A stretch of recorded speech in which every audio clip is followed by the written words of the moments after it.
matumal naman talaga yung Grab Express dito sa Parañaque, Las Piñas area. So, sa lahat mo, kasi wala akong sinwipe mga kasabi. Wala akong sinwipe. Kasi sa katunayan, nagtampo nga eh. May pumasok na booking, binabasa ko pa lang pero kinancel na kagad.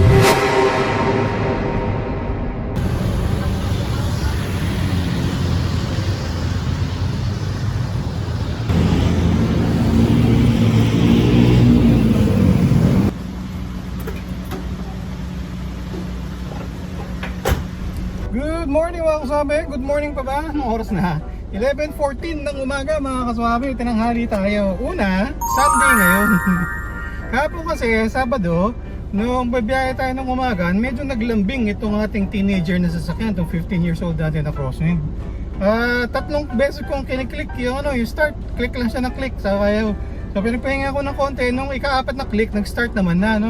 So dinala ko na muna siya sa ating suki na car electrical shop. So inayos nila yung starter natin, binaklas, tapos nilinisan, tapos may mga contact points na lininisan. Pero goods pa naman raw, wala namang kailangan palitan, medyo madumi lang raw talaga. So kaya hindi tayo nakabiyahe, parang 10:30 yata tayo natapos kahapon. Tapos ngayong umaga naman, medyo tinanghali tayo, tanghali na talaga, 11:14 kasi sumali kami nila Mrs. Wabe at Junior Wabe sa isang fun run dito sa Memoa. Bilis! Tino po! So pagkatapos nun, umuwi muna, nagpahinga. Kaya ngayon lang tayo nag-online mga kaswabe. Ang biyahe natin ngayon mga kaswabe is Grab Express. Kasi medyo baka magtampo na sa akin si Grab Express eh. Kasi matagal na akong di bumiyahe. Sa katunayan, nagtampo nga eh. Nung nagpapakarga tayo ng diesel kanina, may pumasok na booking, binabasa ko pa lang pero kinancel na kagad. So anyway, nakapagpa-full tank na tayo. Tapos na-reset na rin natin yung trip pay natin sa zero mga kaswabe. Tapos summarize natin sa dulo lahat ng mga bookings na nakuha natin. Tapos ilang oras, anong oras natin siya nakuha, gaano katagal bago natin siya deliver, tapos kung kano kinita natin kada booking. Tapos summarize natin sa dulo kung magkano kinita natin, kung may mga tips tayo nakuha, kung may mga incentives. Tapos ibawas natin yung diesel. Tapos salamat naman, medyo bumababa na yung diesel pero doble pa rin ang presyo niya kaysa dun sa mga March na medyo mababa pa yung presyo ng diesel, pero ganun talaga mga kaswabe. So sa Grab Express, medyo mahina nga yung bookings dito sa area namin sa Las Piñas, Parañaque. Dati ang ginagawa ko, nagagapang na ako papunta ng Pasay doon sa Mimoa kasi maraming mga condo doon, hanggang sa Makati, hanggang sa BGC. Pero ngayon sa mahal ng diesel, tambay lang muna tayo dito sa gasoline station. Pero abang-abang na rin tayo ng lalamove na bookings, baka may makita tayo ng maganda para makapunta tayo doon sa mga area na medyo maraming bookings. So ayun mga kaswabe, update ko kayo, samahan niyo ako. Okay mga kaswabe, kung interesado kayong mag-apply sa Lalamove, ito yung step-by-step guide kung paano mag-apply. Tapos paki-input na rin yung aking referral code. Baka naman! Okay mga kaswabe, time check 11:54. Doon tayo sa loob ng convenience store na itong gasoline station na habang ng booking mga kaswabe. Siyempre init-init sa labas eh. Buti na naka-aircon pa tayo. So nag-aabang tayo ng booking sa Lalamove, tapos pinasukan na tayo ng booking sa Grab Express mga kaswabe. Yung na-cancel na booking kanina, siya rin kung saan yung pickup, tapos kung saan pagdi-deliveran. Bali Parañaque yung pickup mga kaswabe, 4.7 kilometers mula dito. Tapos ang pagdadalan dito sa Las Piñas. So, goods naman yung rate niya. Yun ang maganda dito sa Grab Express eh. Maganda naman yung rate niya eh. Parang halos doble ng Lalamove, Kaya lang, dahil nga doble yung presyo niya, medyo konti lang yung nagbo-book sa Grab Express. Anyway, all goods. Pick upin muna natin mga kaswabe. Booking number 1. Sana makarami tayo.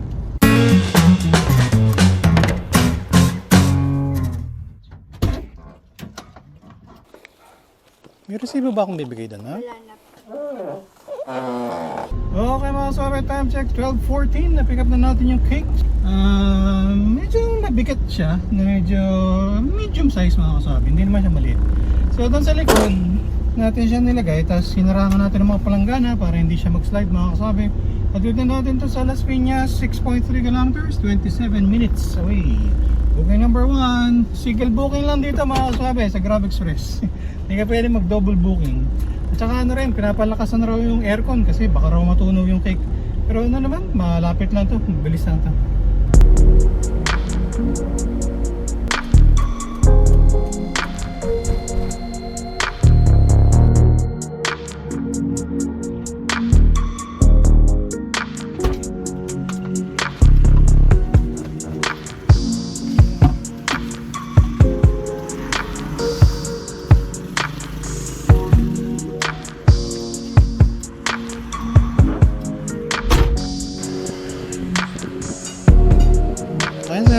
sir. Okay mga kasama, time check 12:44 na. Drop off na natin yung cake. All goods paid by GrabPay naman yung mga kasama. Wala tayong siningin na cash. So nandito tayo sa loob ng subdivision. Harap tayong paparada mga kasama. Bangko tayo ng next booking. Okay, isa pa lang tayo.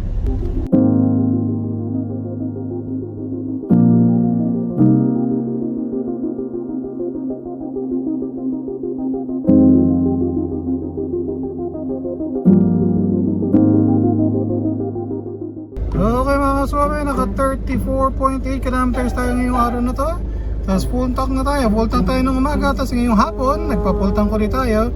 So yung pakarga natin, yan yung eksakto. Nagastos natin sa diesel para sideline natin ngayong araw na to. Okay mga kaswabe, time check 4:04 ng hapon. So, parang halos 5 hours ata tayo sa kalsada ngayong araw na to. So naka-isang booking lang tayo, no? Kasi matumal naman talaga, no, yung Grab Express dito sa Parañaque, Las Piñas area. Tapos nasabayan pa na linggo, so lalo ng konti ang booking.